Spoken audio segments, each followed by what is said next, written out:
फस्तहिज़ बिल्लाह कुरान के फ़ायदा कि ये अमर का सीगा है और अमर में हुक्म होता है। अमर का सीगा हो तो फिर वजूब होता है, यानी वाजिब होता है, फ़र्ज होता है, ज़रूरी होती है, लाज़मी होता है।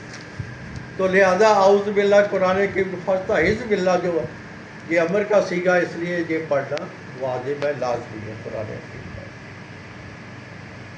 फिर एक बात बहुत अहम है, जो आदमी कमज़ोर होता है वो किसी न किसी की पनाह लेता है, अपने दुश्मनों से, अपने ताकतवर लोगों से, अपने ज़ालिमों से किसी न किसी की पनाह लेता है। कोई एमएलए की लेता, कोई एमपीए की लेता, कोई मिनिस्टर की लेता, कोई किसी की लेता, कोई किसी की लेता।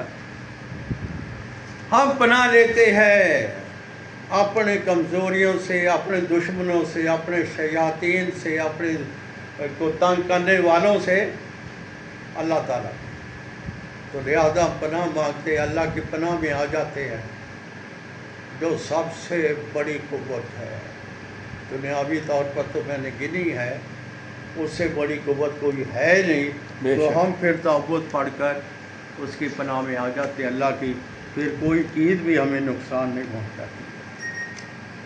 अब जो आगे बात मैं कर रहा हूँ तस्मिया की, उसके बाद बिस्मिल्लाहिर्रहमानिर्रहीम पढ़ने की, तो इब्तिदा में, शुरू में हर काम से पहले बिस्मिल्लाहिर्रहमानिर्रहीम पढ़िए।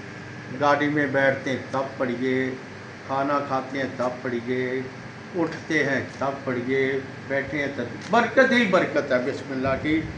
तो लिहाजा पहले औज़ बिल्लाह का हुक्म देकर, ये कुरान का हिस्सा है, ये कुरान के में हुक्म दे दिया। औज़ बिल्लाह से मुराद जो है वो इरादा हो गया बंदे, और जब फिर वो इरादे को पूरा करता है, उसके शुरू के लिए बिस्मिल्लाहिर्रहमानिर्रहीम का हुक्म है। माशाअल्लाह। अब इससे पहले कि औज़ बिल्लाह पढ़ी जाए, जब सूरा शुरू की जाए तो इंसान पहले औज़ बिल्लाह फिर बिस्मिल्लाह पढ़ता है, तो फिर बाकी सूरा पढ़ेगा। लेकिन कुरान हकीम की तलावत के दौरान सूरा आ जाए तो सिर्फ बिस्मिल्लाह पढ़े, वहाँ औज़ बिल्लाह पढ़ने की ज़रूरत नहीं। मसला हमने एक सूरत पढ़ी है, सूरत फलक पढ़ी है, उसके बाद नास आ गई है, तब्बत यदा पढ़ी है, उसके बाद इखलास आ गई है, तो उसके बाद वहाँ पर जो है हमें औज़ बिल्लाह पढ़ने की ज़रूरत नहीं है, बिस्मिल्लाह पढ़ने की ज़रूरत है। बिस्मिल्लाह ना पढ़े क्योंकि बिस्मिल्लाह सूरत के शुरू में आती है।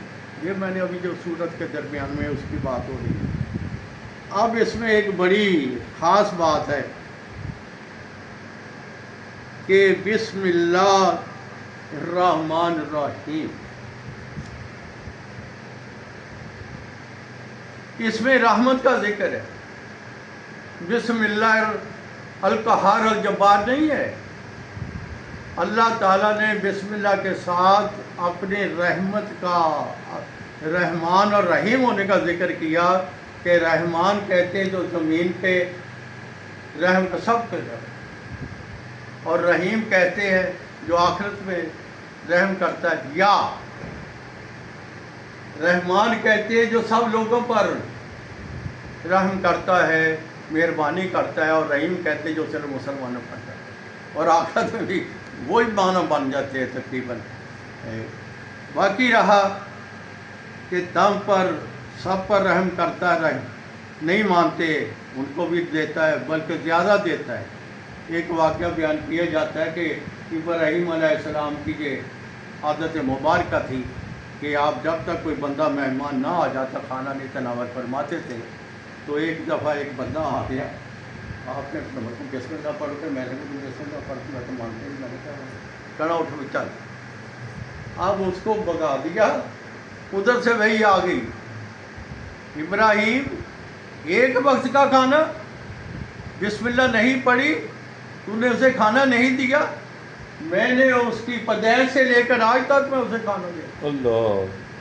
फिर इब्राहीम अलैहिस्सलाम भागे और उसके ढूंढ को लेकर आए और उसे खाना खिलाया, सारी बात बताई। बाद में मुसलमान कि ये किरदार है आप लोगों, आपके अल्लाह का। और फिर ये बात है एक और है کہ بسم اللہ کہاں رحمان الرحیم کا ذکر نہیں ہے، مطلب ذبح کرتے جانور، وہاں بسم اللہ الرحمن الرحیم نہیں پڑھتے، بسم اللہ اللہ اکبر، کیونکہ وہاں ذبح کا ذکر ہے، وہاں ایک طرح سے وہ جو ہے وہ رحمت کا وہاں نشان نہیں ہے، یا اس کا کوئی مطلب فنکشن نہیں ہے رحمت کا، تو لہذا وہاں بسم اللہ اللہ اکبر کا ذکر ہے کہ وہاں اپنے بسم اللہ الرحمن الرحیم الفاظ نہیں ملانے چاہیے۔ پھر اللہ تعالیٰ کا جو نام، بسم اللہ تو شروع ہو گیا، ابتدا ہوگی، اللہ تعالیٰ کا جو ایسا نام ہے کسی بھی زبان میں، جو تفاسیر میں لکھا ہے کہ اللہ تعالیٰ نے، وہ جب آیت آئے گی وَعَلَّمَ آدَمَ الْأَسْمَاءَ وہاں تفسیر ذکر کروں گا کہ اللہ تعالیٰ نے 1,00,000 زبان، اگر مجھے یاد پڑتا اللہ معاف کرے اگر ادھر ادھر ہے، اور 1,000 پیشے پروفیشن آپ نے اپنایا ایگریکلچر کا، آدم علیہ السلام۔ وہ اتنی زبانوں، کسی زبان میں بھی اللہ کے لفظ کا ترجمہ نہیں ہوتا۔ وہ بار ڈیپ پر تھا تو یہ لکھ دیا کہ دی قرآن کا ناٹ بی ٹرانسلیٹڈ، اس کا ترجمہ کر ہی نہیں سکتے، اللہ کا لفظ ہے۔ پھر آپ حیران ہو جائیں گے کہ اللہ تعالیٰ کی ذات ایسی ذات ہے کہ اس کے ذات جو ہے الفاظ کی بھی محتاج نہیں ہے۔ اللہ لفظ ہے، اگر اللہ ہٹا دیں آپ تو لیلہ بن جاتا ہے، اگر آپ وہ بھی لام ہٹا دیں تو لاہو بن جاتا ہے اس کے لیے، اگر وہ بھی لام ہٹا دیں تو ہو بن جاتا ہے کبھی وہ، یعنی اسی کی ایسی ذات ہے کہ اس میں کوئی نہیں ہے، محتاجگی نہیں الفاظ کی اللہ تعالیٰ کے ہاں کہ الفاظ کی محتاجگی ہو، یہ ہے نا اللہ تعالیٰ کا ذاتی نام۔ تو اللہ تعالیٰ کا ذاتی نام جو ہے یہ کسی چیز کا محتاج نہیں ہے، باقی سارے صفاتی نام ہیں، یہ تو بیان کیا گیا ہے کہ اللہ کا تعالیٰ کے 3,000 نام ہیں، 3,000 ناموں میں سے 1,000 نام ملائکہ جانتے ہیں، اور 1,000 الفاظ جو ہیں انبیاء رسل جانتے ہیں، اور پھر 300 الفاظ جو ہے زبور تورات میں ہے، 300 زبور میں ہے، 300 انجیل میں، 900 ہو گئے، باقی ایک ہے۔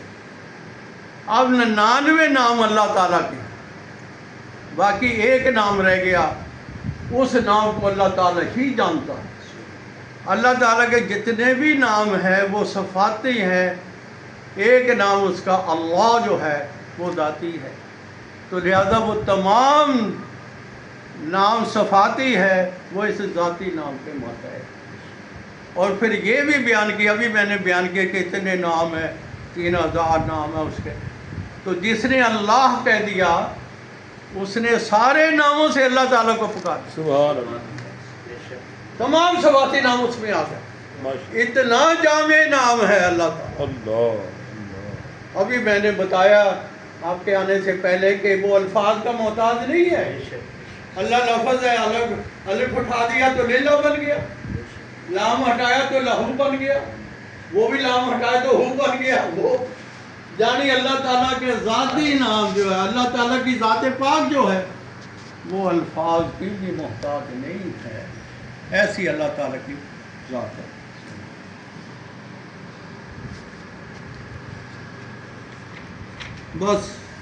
بس اتنی آج کا درس ہے، تو میں